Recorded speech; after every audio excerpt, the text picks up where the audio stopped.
Alors ça faisait un petit moment que j'avais envie de vous parler un petit peu de mon Africa Twin. Une Africa Twin, alors tout d'abord c'est une vidéo qui pourra intéresser éventuellement les personnes qui seraient intéressées pour acheter un modèle avant 2024, en 1100 mais avant 2024, c'est-à-dire encore avec la route 21 et sans les modifications moteurs qui ont été apportées en 2024. Alors c'est une moto que j'ai achetée il y a un an, elle avait 1200 km je crois, maintenant elle en a 7500. Voilà, donc je vais vous donner mon avis après un peu plus de 6000 km parcourus avec. Pour résumer, c'est une moto que je l'ai achetée à 300 km de chez moi sans avoir essayé d'Africa Twin. J'avais essayé un 1000 Africa Twin mais il y a longtemps, mais pas en 1100. Et donc je l'ai acheté sans la connaître. Il va sans dire que depuis ce temps-là, c'est une moto que je kiffe absolument. J'ai vraiment très peu de griefs à lui reprocher. C'est une moto qui est super sensationnelle. C'est-à-dire que le moteur, même s'il fait que 102 chevaux, à mon sens, il est bourré de sensations. C'est-à-dire, quand on relance, j'adore ces coups de piston, on sent le moteur. Quand on repart à bas régime, comme ça, on sent la moto qui se met à vibrer, c'est comme si on sentait les coups de piston.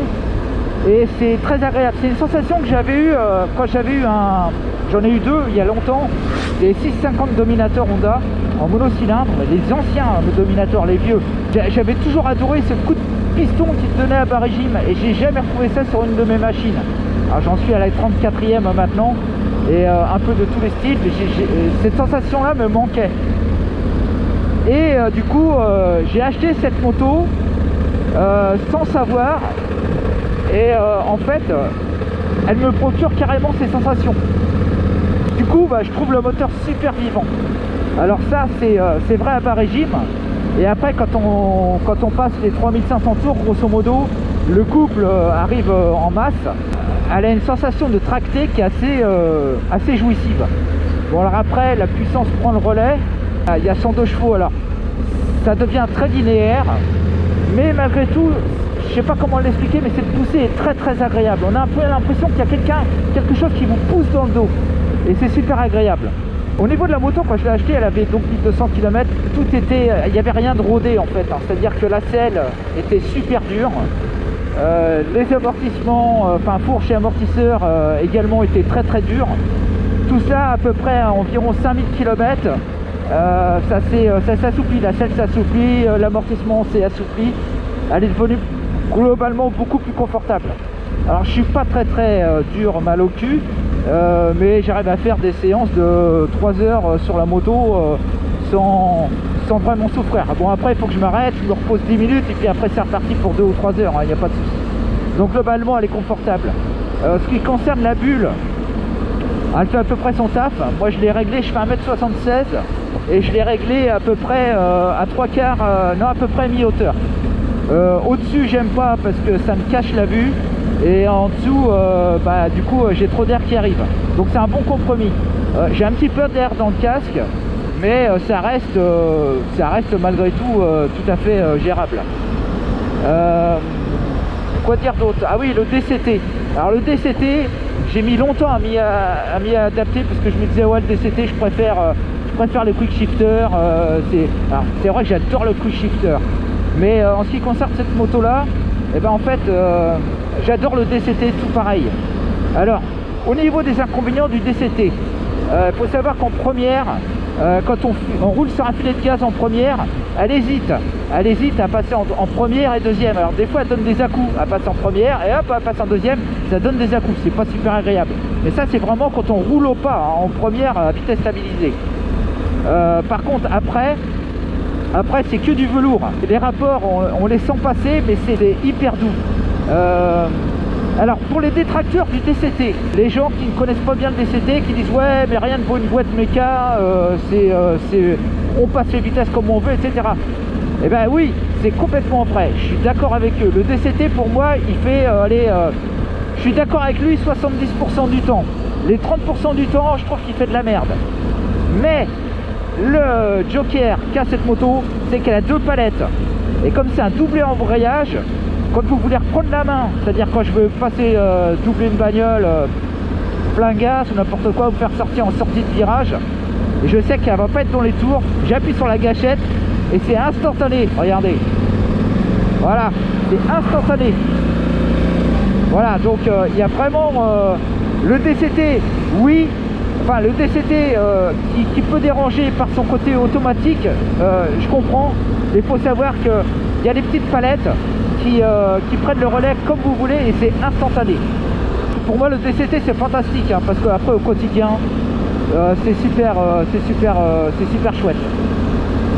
Au niveau de la consommation, je suis plutôt, alors j'ai une conduite plutôt plutôt dynamique, avec des vitesses de croisière qui peuvent être assez hautes, mais une conduite assez coulée. Savoir que j'aime bien la montée dans les tours, mais je suis plutôt à jouer sur le couple. Le maximum que j'ai pu faire en conso, c'est d'être 6 litres 2 avec. Mais en règle générale, le plus faible, ça a dû être 5 litres 5. Et encore, c'est vraiment que je me traînais. Et en général, je suis plutôt à 5 litres 8 de croisière. Quoi dire d'autre? Bah, c'est une moto qui est statutaire. Alors l'éclairage, tiens, l'éclairage de nuit, elle a des feux additionnels de virage. Bah, l'éclairage est vraiment excellent, hein. Autant j'ai eu des motos comme des Ducati avec les et KTM, surtout la KTM 1290 que j'avais, la 1290 SDGT, elle avait des phares de virage. Ouais, franchement c'était minable, ça éclairait tout en bas, on voyait rien. Et donc j'avais un a priori sur ces feux de virage. Franchement ils sont topissimes. Donc les feux de croisement sont puissants avec un beau faisceau bien large. Et puis là quand vous rentrez dans un virage, les feux de virage prennent le relais et c'est magique. Et les pleins phares sont très puissants. Alors maintenant on va parler un petit peu du tableau de bord, donc je vais pas tout vous expliquer, hein, parce que vous avez vu des milliers de vidéos sur internet comme moi, donc je vais pas expliquer le fonctionnement. C'est vrai que c'est une usine à gaz, mais bon, une fois qu'on a la moto, on sait gérer les 2 ou 3 trucs principaux. Il y a plein de réglages qu'on ne touche plus, hein, faut pas rêver, hein. À part le traction control, des fois quand je suis vraiment en utilisation précaire sous la flotte, je peux rajouter du traction control, mais autrement non, autrement je laisse tel quel. Les poignées chauffantes, elles sont faciles d'utilisation, alors faut faire ça, et après à la gâchette de gauche, voilà. Elles sont plutôt assez puissantes, hein. Donc il n'y a pas de souci, elles sont agréables à utiliser. Le cruise control, il est bien, il y a la vitesse qui s'affiche ici, avec le mode veille ici, et puis quand on l'enclenche, ça devient vert ici, ça marque 7 en vert. Bon, ce qui est pratique, c'est que la vitesse s'affiche, la vitesse voulue s'affiche, ça c'est bien. On peut la couper, on peut le couper avec les freins quand on débraye, et patati patata, enfin on débraye pas avec celle-là évidemment. On peut aussi le couper donc à la poignée de gaz, alors ça, c'est super chouette. Quand on roule pas trop vite et qu'on le coupe à la poignée de gaz, la coupure est plutôt douce, ça coupe pas d'un coup, ça coupe tranquillement, donc c'est pas énervant. Par contre quand on est plutôt au-dessus de 110, 120, quand on coupe, on se prend un petit coup dans les bras, ce qui est pas super agréable. Alors le freinage est bon, je dirais que c'est pas exceptionnel, hein. Il est bon, c'est-à-dire qu'il l'attaque est pas molle, elle est assez franche, mais on se fait jamais surprendre. Et il y a toujours de la puissance, mais bon, pour avoir vraiment de la puissance, il faut quand même tirer assez fort sur le levier. Mais voilà, la puissance est là quand il le faut. Le frein arrière est pour moi très bon, je l'utilise beaucoup en virage, le frein arrière. Quand je sens que je suis un peu trop fort en entrée de virage, je la calme avec le frein arrière pour pas qu'elle se redresse. Et il fait carrément bien le travail, hein, il n'y a aucun souci. Pour en revenir sur le moteur, je trouve que honnêtement il manque un peu de couple en bas. Mais il est tellement vivant en bas par ses coups de piston que à la limite je patiente quand je réaccélère que le couple évolue pour que ça parte, quoi. Ah ouais, alors donc ce que je disais, c'est que le moteur pour moi il est génial, et ce que j'aime sur cette moto, c'est que c'est un trail, malgré qu'il soit bourré d'électronique, c'est un trail à l'ancienne, c'est-à-dire qu'il a une route 21, des grands débattements, il est haut, et j'adore ça. Alors il y en a qui supportent pas, mais moi j'adore qu'il fasse cheval à bascule. Quand je freine fort et qu'elle plonge la moto, et ben, je trouve que ça lui rajoute de la vie, je trouve qu'elle est vivante avec ça, quoi. Et je trouve ça super cool. Ouais, autrement au niveau maniabilité, alors Bon, la grosse mémère, hein, c'est une aventure sport, donc je crois qu'elle fait 258 kg avec les pleins. Bon, ça rigole pas, hein, c'est-à-dire que moi je suis quand même sur 2 pointes de pied. Alors j'ai gardé la selle haute parce que j'aimais pas en position basse, j'ai l'impression d'être incrusté dans la moto. Donc je la mets en position haute. Mais par contre je suis sur 2 bonnes pointes des pieds pour 1m76. Elle est lourde, ce qui fait qu'à l'arrêt, lors des manœuvres à très basse vitesse, ou même à l'arrêt, quoi, les manœuvres à l'arrêt, il faut vraiment se méfier pour pas se faire embarquer par le poids. Bah, si vous êtes plus grand qu'un mètre 60, si vous faites 1m80 et plus, il n'y a aucun souci, hein. Mais c'est en étant sur la pointe des pieds, des fois c'est un peu... des fois je rigole pas, quoi. Par contre après, dès que ça roule, franchement on sent que c'est une moto qui a du... c'est une grosse moto quand même, hein. Donc dans les virages, je pousse avec le guidon pour la contrebaquer dans les virages. Enfin, ça se manie super bien, quoi. Franchement, elle est super facile et super agréable. Surtout que la tenue de route est vraiment exemplaire, quoi, hein. Ça bouge jamais. Je l'ai emmené à des vitesses importantes. Même sur des bosses, ça bouge jamais, ça absorbe tout, quoi, hein. C'est vraiment royal, quoi.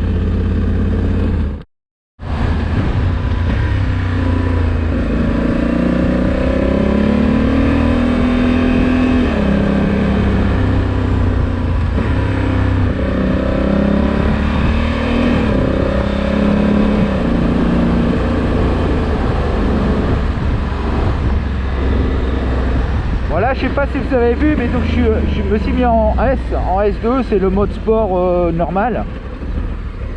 Et là, ça faisait au moins quelques centaines de mètres que je roulais à une vitesse plutôt stabilisée, à peu près stabilisée. Et donc, comme j'étais en S, la moto avait tendance à rester sur le même rapport. Mais j'avais pas envie de ça. Et donc, à 2 ou 3 reprises, j'ai monté la gâchette et instantanément, elle a monté d'1, 2, 3 rapports, quoi. Et du coup, pour vous montrer que on la gère comme on veut, cette boîte. Là, je vais passer la 3. Voilà. Complètement instantané. Bon, je me suis encore gouré de route. Deuxième fois, il va falloir que je fasse demi-tour. Bon, c'est habituel, hein.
C'est une moto qui est vraiment amusante, hein.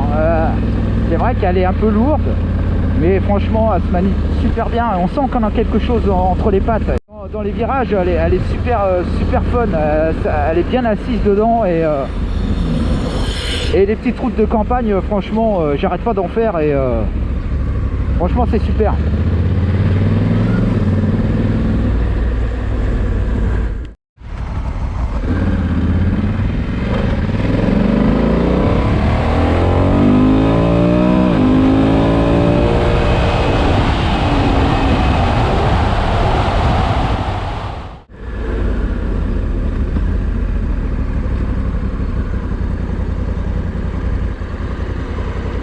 Voilà, j'adore quand ça plonge comme ça au freinage. Je trouve ça rigolo toujours. Peu de place sous la selle, hein. Donc moi j'ai mis un bloc disque ici. Il va très bien, il me gêne pas. Parce que sous la selle j'ai juste mis un chiffon, hein, et puis c'est à peu près tout, hein. Il n'y a pas beaucoup de place. Ah ouais, j'ai pas parlé aussi de la protection. Donc tout à l'heure j'ai parlé de la bulle. Bon, on n'en parle plus. J'ai roulé tout l'hiver avec. Au niveau du froid, franchement c'est pas mal, hein. On a très peu d'air sur le buste. On en a un petit peu, je veux dire, dans les zones avant-bras, quoi. mais rien de dramatique. Les jambes sont très protégées. D'ailleurs, quand il pleut, à part une énorme averse pendant très longtemps, je suis complètement sec devant et sur les cuisses. Bon, après ça se gâte au niveau des pieds et tibias quoi. Là bon, il n'y a pas de protection réellement, donc on est un peu plus exposé. Mais franchement, cet hiver moi j'ai pas eu froid. Là il y a un petit j'ai un petit truc pour j'ai une veste chauffante. Et ouais, on se refait pas. Donc ça c'est un petit potard pour faire des réglages de chauffe de la veste. Mais ça avec des gants chauffants plus les poignées chauffantes, bah l'hiver j'ai pas eu froid cet hiver tout simplement. Voilà la bête. Donc que dire, alors ouais, ici j'ai rajouté, ça vient de chez AliExpress hein, ce petit truc là, ça fait déjà presque un an que je l'ai hein. Ça bouge pas, j'ai juste eu à mettre, ça tient pas vraiment, mais un petit point de, parce que ça rouille les petites vis là. Et donc derrière il y a tout simplement un quad lock hein, qui est derrière, ça tient super bien hein. Il n'y a pas de, ça vibre pas, c'est d'enfer. Ça c'est super bien. Alors c'est très dur à emmancher, mais en fait j'ai mon câble USB pour le téléphone qui reste à demeure, et c'est un truc complètement étanche en fait hein, donc c'est pour ça il est très dur à emboîter. Il y a une petite encoche pour que le câble puisse passer, et après c'est totalement étanche. Donc en fait quand je la passe au Karcher ou que je la lave n'importe quoi, ça je le cache un peu vers le bas quoi, et puis ça fait bien quoi. C'est vraiment une super machine qu'il faudrait ne pas hésiter à connaître. J'ai même pas eu besoin de changer le silencieux parce que je le trouve bien en harmonie avec la moto. Le top case, alors le top case ouais c'est pas extraordinaire je trouve hein. Pour du Honda, j'en ai un autre de marque je sais plus comment c'est, mais qui est bien meilleur que celui-là. En plus ce que je reproche, c'est que le fond il est pas plat. Donc je trouve que c'est un peu naze. Ils auraient pu faire un fond plat quoi, je trouve. Puis il est pas très agréable en fermeture et tout, ça bouge un peu. Enfin ouais, je le trouve pas. Après la gueule ça va, mais je le trouve pas super. J'ai les valises qui sont assorties avec en noir, que je mets jamais hein, sauf quand je pars en vacances. Là je vais les mettre dans 15 jours. Et puis voilà, le reste elle est totalement d'origine hein, voilà.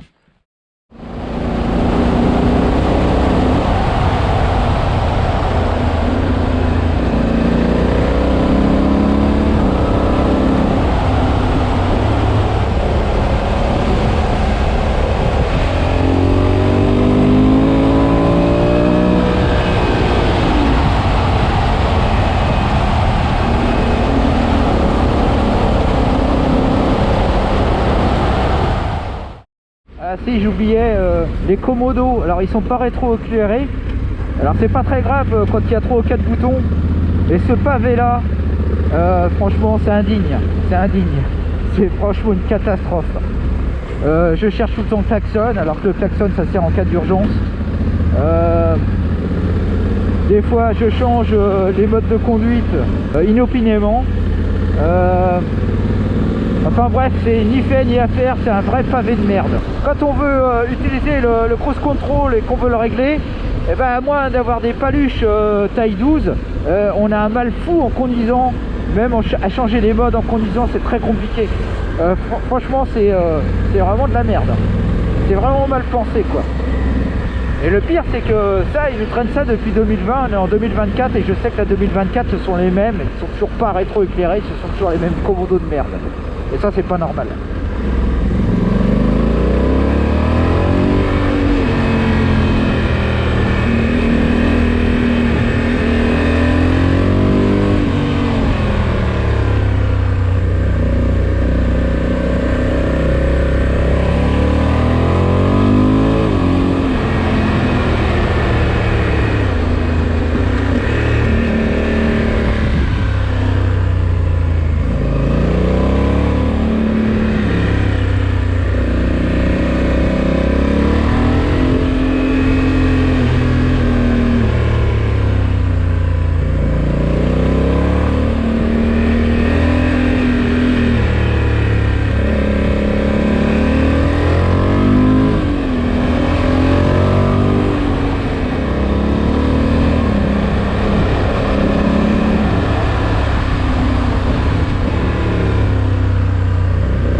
Alors les pneus, c'est des Pirelli Scorpio Trail 2 qui sont absolument excellents, qui ont une tenue de route vraiment dingue. Alors à l'avant, c'est une route 21, mais faut pas se fier à la taille du pneu, à la largeur du pneu, parce que franchement, ça accroche vraiment d'enfer dans les virages. Donc il n'y a vraiment aucune crainte. Alors en mode drive, il y a un truc qu'il faut se méfier, c'est quand on veut doubler une voiture. On était en 4e et au moment où on veut doubler, la moto passe en 6e. Donc faut se méfier de ça. Si on veut doubler rapidement alors qu'on est en mode D, et au moment de doubler, mettre un coup de gâchette pour se préparer. Parce que regardez, si je fais rien, hop, très peu de temps après, elle remonte les rapports.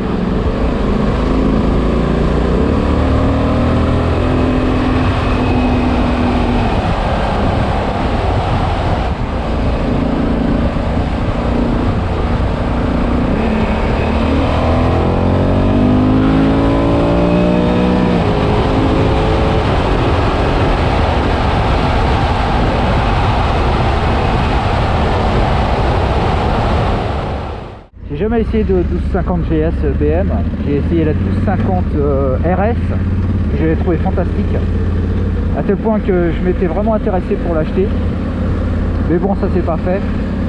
La 1250 GS, je l'ai pas essayé, mais à la limite j'ai pas envie de l'essayer cette bécane. Pourquoi? Parce que tout le monde en a une, et puis j'ai pas envie d'avoir une moto que je croise tous les 200 mètres. L'Africa Twin, c'est une grosse vente, c'est un best-seller de chez Honda. Malgré tout, je croise quasiment jamais, quoi. C'était une petite présentation de ma moto, sans prétention, mais l'intention principalement de gens qui seraient éventuellement intéressés pour acheter ce modèle-là en 1100 de 2020 à 2023, sachant que la 2024, comme je disais tout à l'heure, a changé un peu. Mais même ceux, à la limite, qui s'intéressent à une 2024, ça n'a pas foncièrement changé, à part la roue de 19. Et puis le moteur qui est beaucoup plus plein que celui-ci, quoi. Hein, voilà, quoi.